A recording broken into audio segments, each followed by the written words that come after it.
Good morning. It's Monday, March 4th, 2024, 9 a.m. This is the Muscatine County Board of Supervisors. I'd like to call the meeting to order. First item on the agenda is to review the agenda. I'll move. I have a motion by Danny, Second. second by Kurt. Any further discussion? All in favor signify by saying aye. Aye.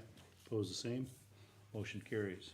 Item 3, discussion and possible action to approve claims dated March 4th, 2024 in the amount of $446,834.66. So moved. I have a motion by Nathan, I'll second. second by Danny. Any further discussion? All those in favor signify by saying aye. Aye. Opposed, the same. Motion carries. Discussion and possible action to approve resolution 0304-2401 naming depositories with County Treasurer Amy Zybarth. Good morning.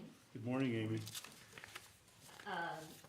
The only change that I'm making is adding under CBI, then there's CDARS. It's a new investment they're offering through CBI Bank, but it's separately insured. And basically, it's separately insured for the $250,000 per account, just like their bank account. It's similar to iPay where they are pooling money together from government or public funds to make investments. So it's just another option I have for, they limit our balances during tax time when we're collecting and our balances grow so much that I have to move money elsewhere and of course I want to try to get the best interest rate that I can. So it would still be insured, but it's gonna just be another depository option. Sounds smart. Okay. I'll move approval. Motion by Nathan, I'll second. second by Danny. Thank you. Any further discussion? All in favor signify by Do you saying need roll aye. call on this, please? Oh, this is a roll call. Oh, sorry. Thank you, Nancy. I missed that. Scott? Aye. Nathan? Aye. I vote aye. Danny? Aye. And Kurt? Aye. Motion carries. Thank you. County Engineer Brian Harowski. Item A is discussion of possible action to approve the contract bond certificate of insurance for LM 17370 pavement markings on various roadways in Muscatine County. Good morning. Yes, this is our maintenance pavement marking project with local traffic services. They were the low bid. And, the contract, the bond, and the certificate of insurance all look to be in order. So I recommend to accept. Okay. Do I have a motion? I'll move. Second. Motion by Danny, second by Kurt. Any further discussion? All in favor signify by saying aye. Aye. Opposed, the same. Motion carries. Next item is utility permits. You have any utility permits today, Brian? Yes, we have 2 utility permits today. They're both from Muscatine Power and Water of Muscatine, Iowa. The first is MP&W is requesting to install fiber along Bayfield Road from 2280 Bayfield Road east to the electrical substation at 2401 Bayfield Road. This also includes installing fiber optic cable at 2473 Bayfield Road east to North Tipton Road, then south to Canterbury Road. That's one of them. The other is MP&W is requesting to install fiber optic cable along North Mulberry Road from just north of Bayfield Road, then continuing north to 1716 North Mulberry Road. This also includes boring a fiber optic cable underneath North Mulberry Road, just west on Salisbury Road to 2358 Salisbury Road. So a lot there. Any questions, concerns? I'd move to approve.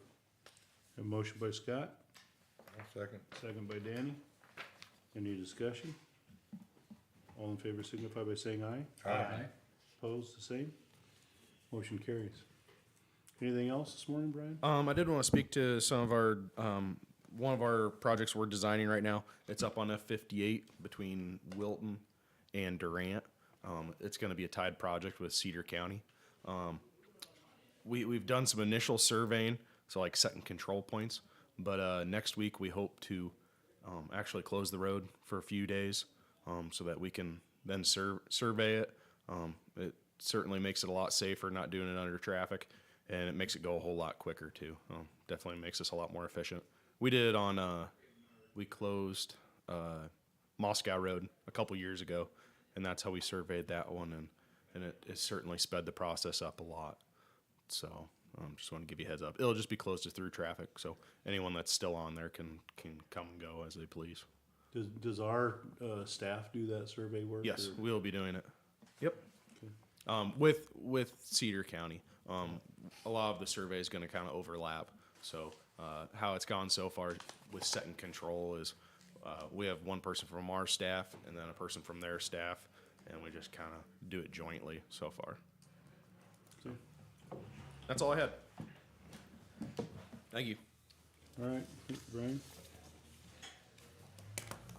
Next on the agenda is discussion of possible action to authorize one additional full-time administrative or elections clerk position with Muscatine County Auditor Tybee Vandermeer. And I believe everybody should have a memo on their deal that Tybee gave us today. Same one, right here, okay. So just to remind you, I have put this request in, and what I'm requesting is for more of a clerk position so that it would free up our second deputy at this time, Kathy, who has real estate experience, works in that department with Brandy already. She would have more time to focus. Our intent would be so we could stay caught up. It's absolutely not, and it's impossible to stay caught up, to do the work efficiently with all the interruptions that we have, and just the workload in itself. Within the memo, I outlined the hours that we believe in a year's time it takes to just do these duties. And it looks, obviously, the numbers show that it's at least in 1.5 employee staff detailed work that it takes. I feel we underestimated what it really takes. And then it also gives us another employee within our office who could be well-trained on elections, continue their work all through the year, because elections just don't happen and we're ready for them. It takes months and months of work ahead of time on top of each other to get ready for the next one. If you have any questions, I'd like to open that up. Tybee, do we know what percentage overtime you run in your office today? I don't have a percentage. It certainly depends on, that has been tied more to election work. I anticipate that to be, as we get into April, May, June again, as well as into the fall, is when that more ties into that. At this time, with real estate work, we've been doing the work what we can, 8 to 4:30. And, and we get into tax season, and then we get into valuation report, then there are some extra hours that occur. People just work through their lunch hours and log the time that way. And refresh my memory, you have a total of 5 staff? I have 4 in 4 yourself? myself.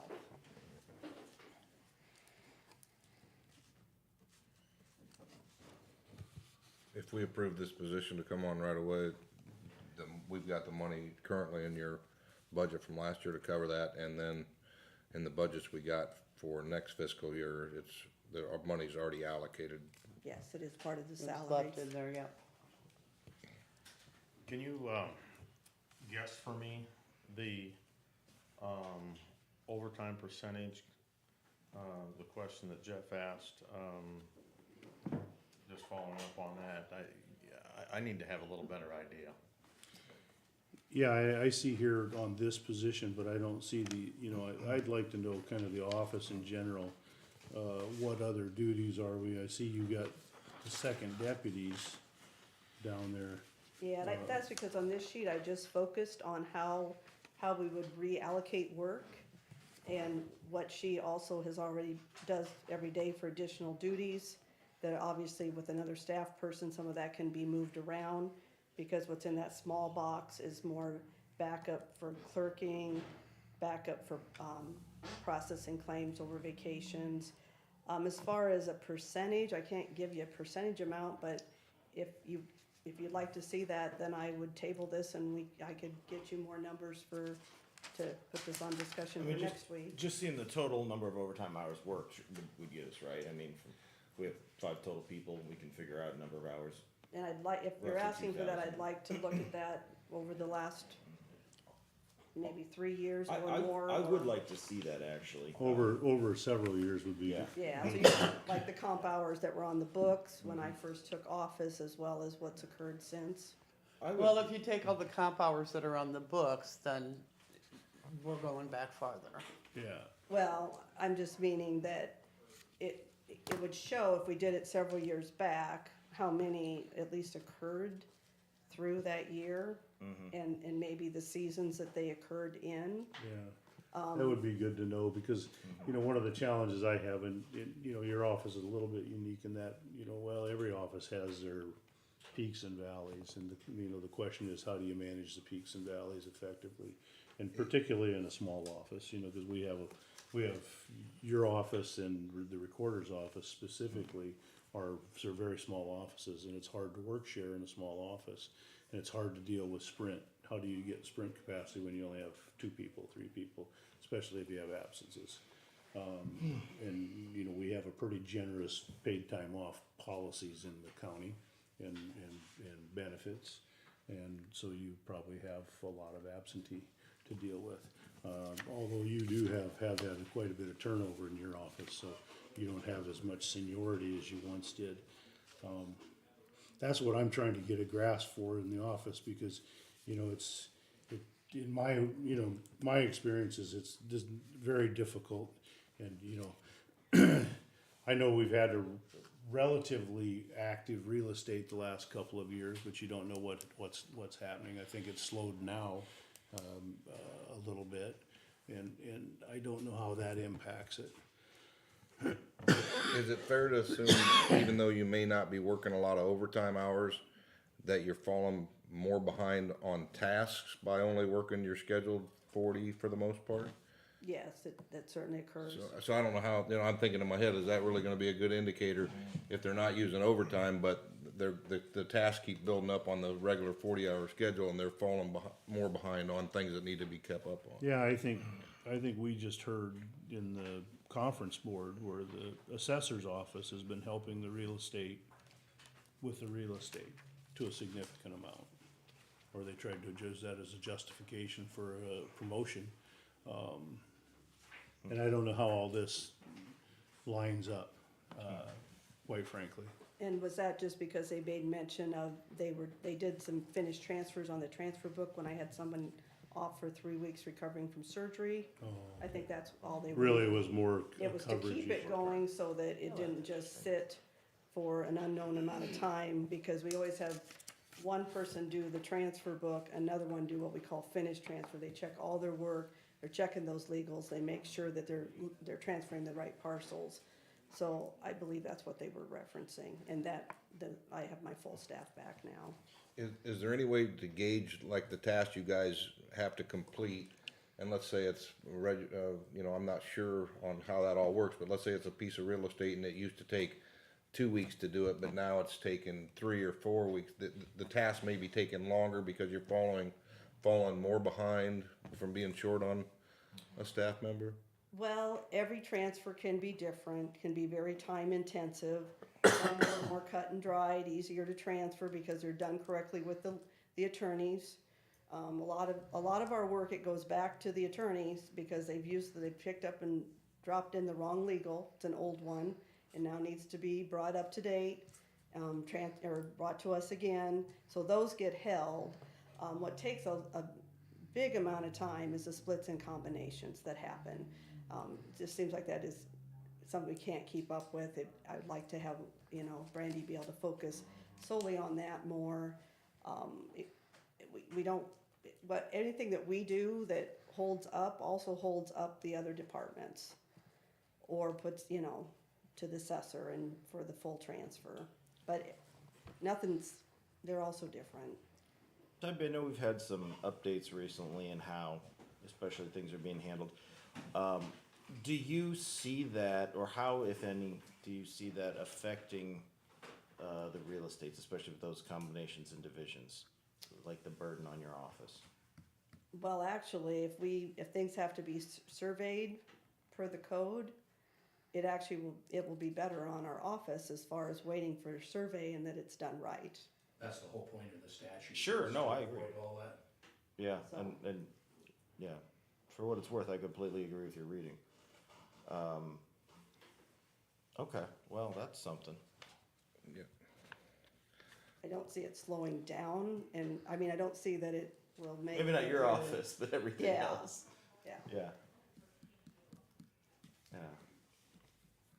but if it would, if you'd like to give me a little more time, I think maybe that, I'd certainly like to see.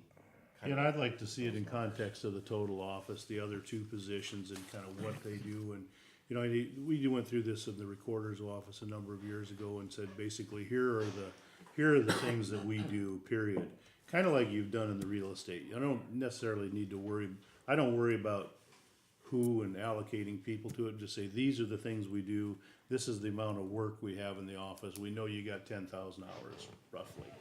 10,100 hours of staff time in that office.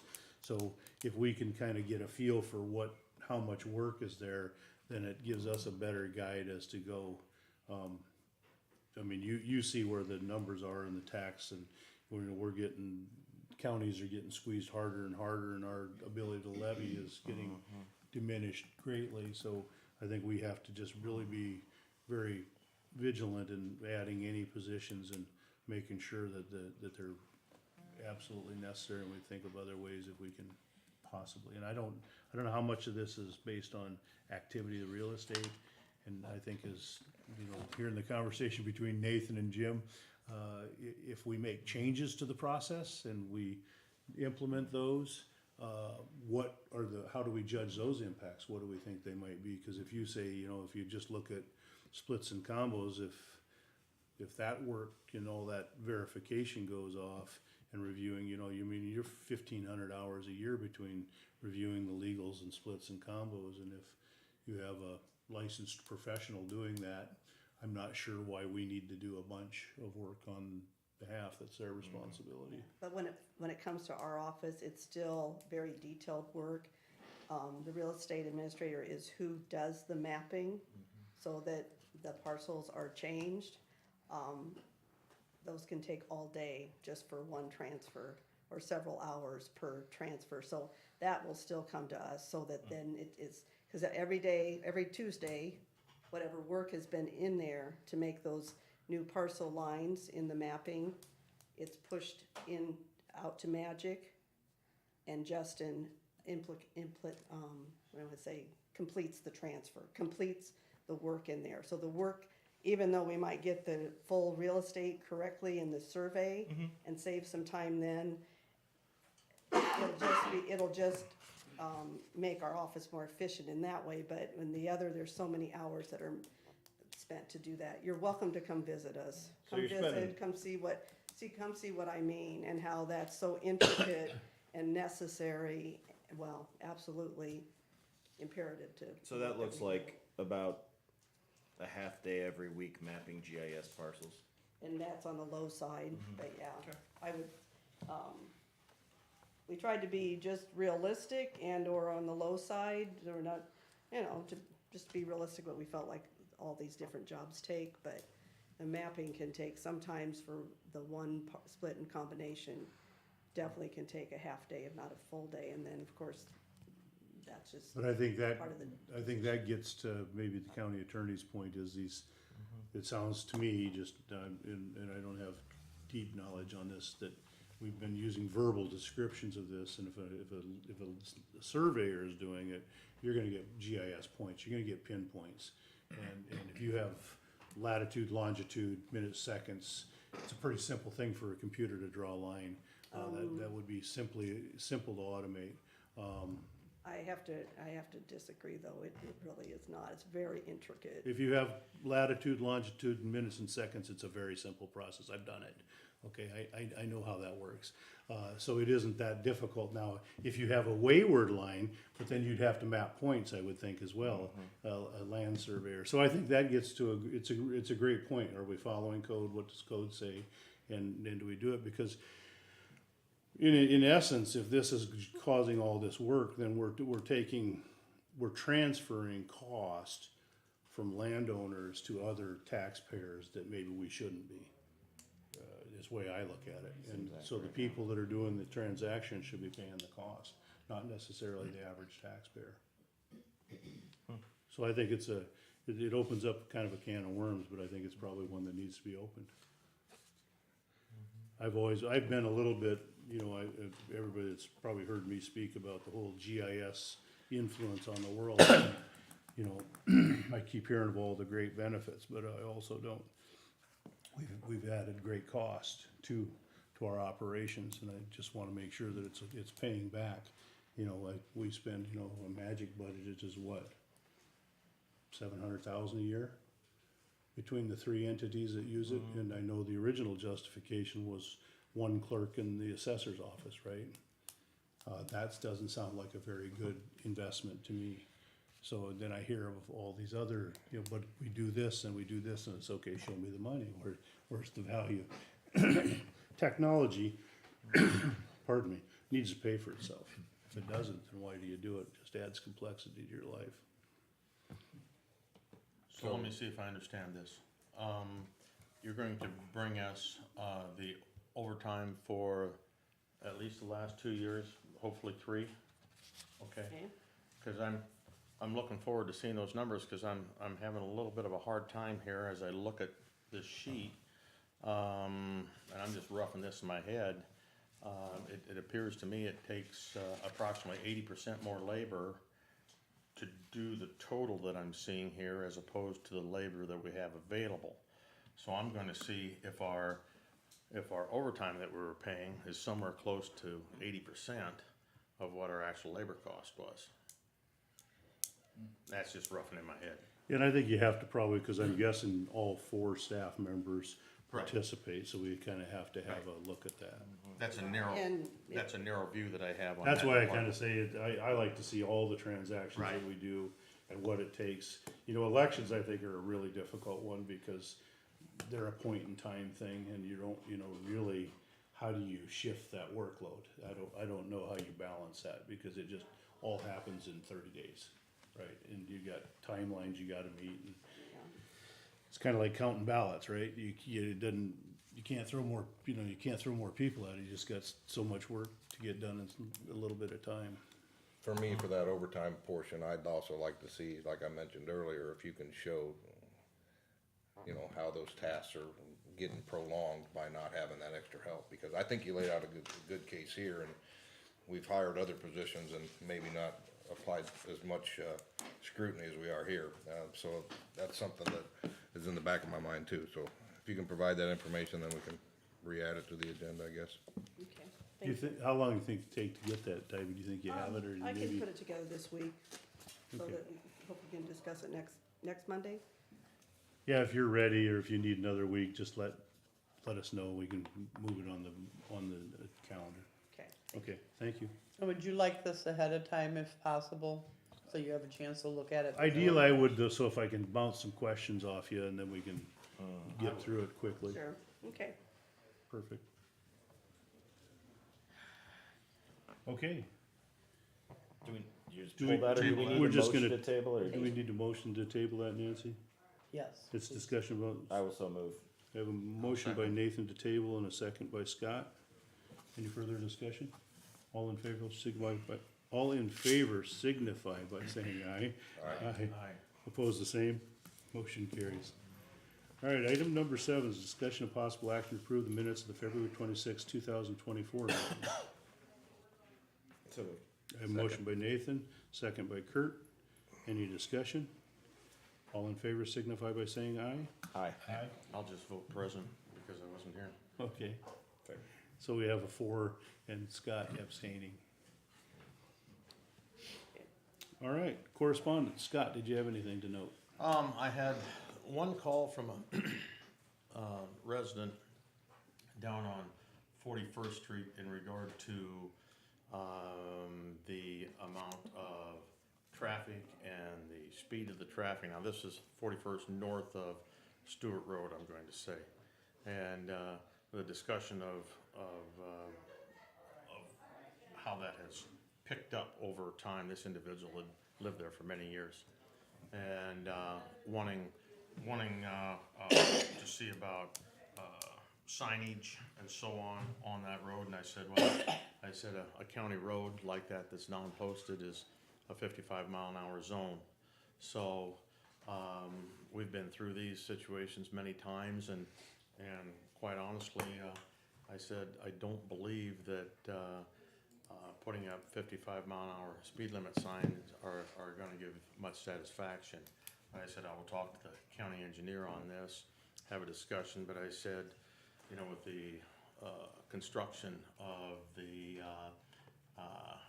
new Kent plant down there, along with whatever's down there already, plus the potential of putting in 50 full hookup RV spots down at Deep Lakes and so on. I said the amount of traffic is not going to go down. It's only going to go up, as it has for the entire time you've lived there, as more and more goes on and on. So I said I'll bring this attention to the county engineer, and I said, just off of the top of my head, speaking for myself, I said quite possibly down the road the best deterrent might be to talk to the sheriff and maybe run radar occasionally to kind of dampen the need to be in a hurry. And that's where I left that. So, but that's all I had. Nathan? So I think a bunch of us got email from about the Energy Champions Lunch and Learn and heat pumps there. So that's come up in a couple of weeks. I saw something from the Summit Carbon people. Looks like they blitz all the officials. And it's hard, you know, as you guys know, we all get a bunch of spam email from a bunch of people, so I try not to include that. I did also have a nice chat with Ron Monahan at Community Foundation just to discuss the use of ARPA money on our housing projects. Let's see, I do believe that was it. Okay. On the 27th, I went and had to the Farm Bureau, what is their member meeting? Kurt and I attended that on the 27th in the evening. And then on the 29th, I also had a discussion with Ron Monahan on the ARPA money, and I believe that the intention will be that the Community Foundation is gonna come to the board pertaining to that discussion. Basically, the concern has to do with in our contracts, we have our ARPA dollars, our last dollar in, I believe is what we say. And they have other funding that they have for their neighborhood revitalization project that, the timings between the two aren't cohesive, so, they wanna talk about that. So I said, well, you gotta bring that to the board. It's a board decision on what we do with that. Is that a board decision on Yes. using that money last? That wasn't no Yeah. ordinance That was or part of, state no, law? that was part of the contract. That's part of the contracts when we devised when we, remember, cause there was all that other, at the time, there were a lot of requests for broadband and other things. And at the time, we heard that there was gonna be other funding available, and we didn't wanna utilize this funding for things where there were other opportunities. And so we put into our contract that ours was last dollar in. And also, I think that, didn't we also have a stipulation in there, and that's causing some grief with some, that if you have a revenue generating service and you charge customers for the hookup or whatever, then we expect reimbursement as well of those funds, so. And they haven't taken any of those funds yet, right? So it's still. Some did, some earning- didn't. It's still earning entrance on at least the community foundation portion, right? Yeah. And That's all. and Jim and Kayla and I have met with Charla and, Mr. Monahan, several times and explained to them, one, that they needed to come to the board. What they're asking for is significantly different than what you guys approved in the contract. Right. So they know that they're supposed to come back, and we asked them to put together some more specific information about the new project, so you guys know what you're voting on.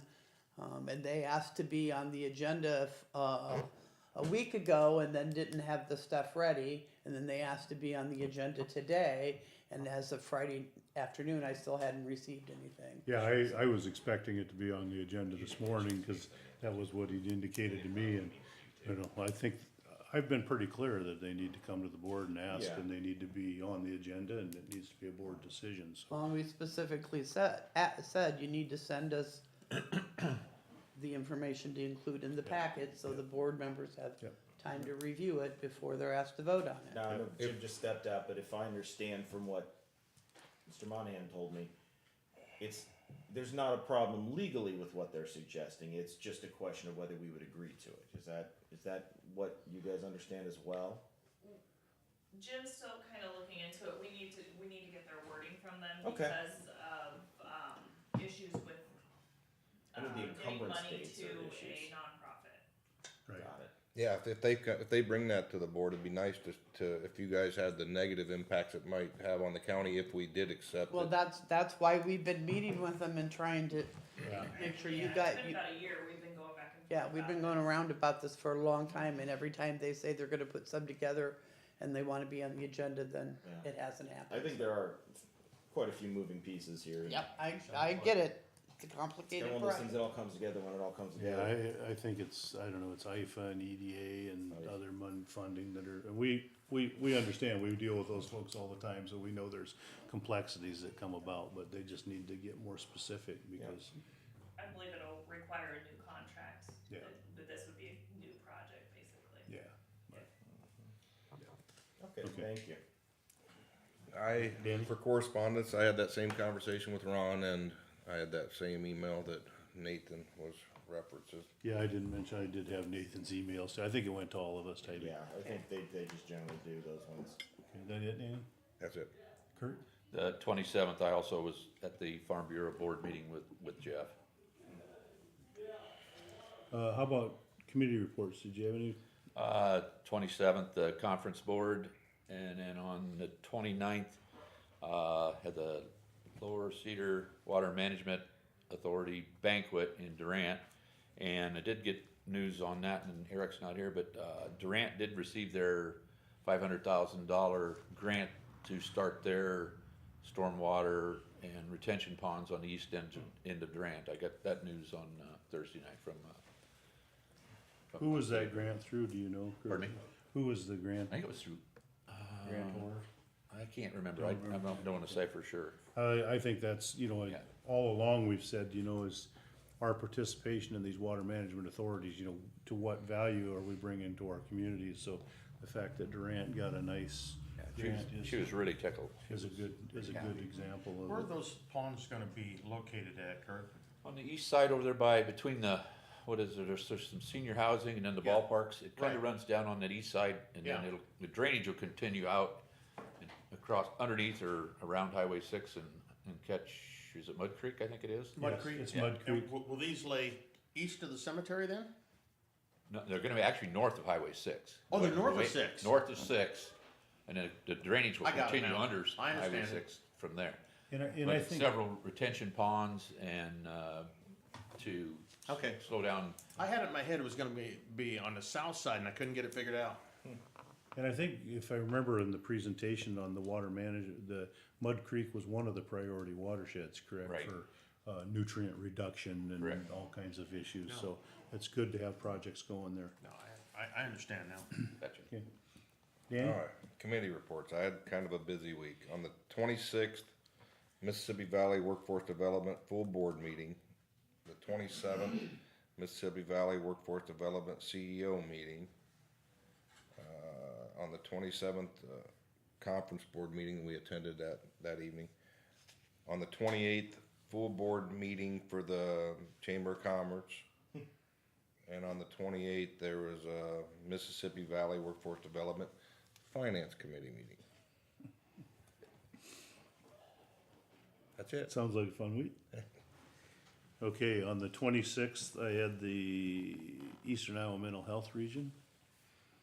On the 27th, I had the Conference Board. And on the 28th, I had the Bi-State Commission meeting. And that was it for me. That's it. I feel bad I did not have any meetings. And I didn't have any that I was able to attend. Okay, so item number 10 is items with the administration office. 10, number A is discussion of possible action to approve and authorize the chair to execute a construction contract with Renaissance Roofing for a project to restore the gutter lining and cornice ledge, restore the steep slope slate roof, replace the low slope roof, and restore clock tower copper roof on the Muscatine County Courthouse in the amount of $2,729,848. The contract's in the packet. Jim actually wrote this contract and then worked back and forth with them. This number is slightly higher than you've seen before, and the reason is their original bid did not include, performance and payment bonds. And so that added an additional $19,948 to it, but those are bonds we absolutely wanna have. I'm sorry, how much did it add? $19,948. On that amount, yeah. Yeah. Well, it's on a project of that size and complexity, they're imperative. Okay. Any other questions? So when would work begin on this, Nancy? Don't think we're on their schedule yet. They're waiting For the contract? for the contract. But we're hoping yet this spring it would happen. And I would guess that the first thing we'll see is a pretty significant scaffolding exercise. They'll probably blanket the whole building. Likely. There were estimates in the contract Okay. on when they plan to Okay. start and then to be finished by December 24th. Okay. Yeah. And just for, Looking almost $500,000 of scaffolding. for board members that weren't around at the time, so this has been, additional construction in that area has been anticipated. And so when we did the major walkway around that was done significantly deeper and stronger than a traditional sidewalk because of the anticipation of when you do these kinds of things, you gotta get heavy trucks and lifts up to get up there, so I think we put a 6-inch sidewalk, I think, yeah, 6, or pretty heavy. Okay, so I would entertain a motion. I'd move to approve. I have a motion by Scott, Second. second by Nathan. Any further discussion? All in favor signify by saying aye. Aye. Opposed, the same. Motion carries. I'm having trouble speaking today. Item 10B, discussion and possible action to appoint Nathan Mather to the Community Action of Eastern Iowa Board of Directors. I'll move. A Second. motion by Danny, a second by Kurt. Any further discussion? All in favor signify by saying aye. Aye. Opposed, the same. And thanks for putting me in touch with them, Nancy. You bet. Motion carries. Okay, item C, action to set a public hearing on the proposed 23-24 Muscatine County budget amendments for Monday, March 18th at 9 AM. So moved. I have a motion by Scott, Second. second by Danny. Any further discussion? All in favor signify by saying aye. Aye. Opposed, the same. Motion carries. Item D, action to set a public hearing on the 24-25 Muscatine County proposed property tax levy for Thursday, March 28th, 2024 at 7 PM at the Discovery Center Conference Room. I'll second. Okay, I have a motion by Scott, second by Danny. Any further discussion? All in favor signify by saying aye. Aye. Opposed, the same. I'll be very curious to see what the public attendance is like. Anything else, Nancy, to come before the board? I don't think I have anything else. Next is receive information from county employees. Any county employees wish to address the board? I have an announcement. Okay, Tomorrow, on March 5th, there will be a special election for the Columbus Community School District voters. that will be held at the City Hall of Conesville. It is for residents that live in the city of Conesville as well as the township of Orono. We have 307 registered voters that could possibly be voting at the polls. That poll will be open from 7 a.m. to 8 p.m., just as all elections are open. What's that election in reference Oh, to? I'm sorry, it's for a public measure that is already in force for that district. It would be, the voters would be wvoting to whether to continue it. It's the Physical PPL, plant and equipment levy, yeah. physical Right. plant and equipment. Either the PPEL boards is can the approve acronym. those, I think, for a certain amount of time, but definitely they need voter approval every so often, I believe. Yeah. Okay. Any other county employees? Item 12 is receive comments from the public. Any member of the public wishing to address the board? Seeing no one come forward, this meeting is adjourned, 9:41.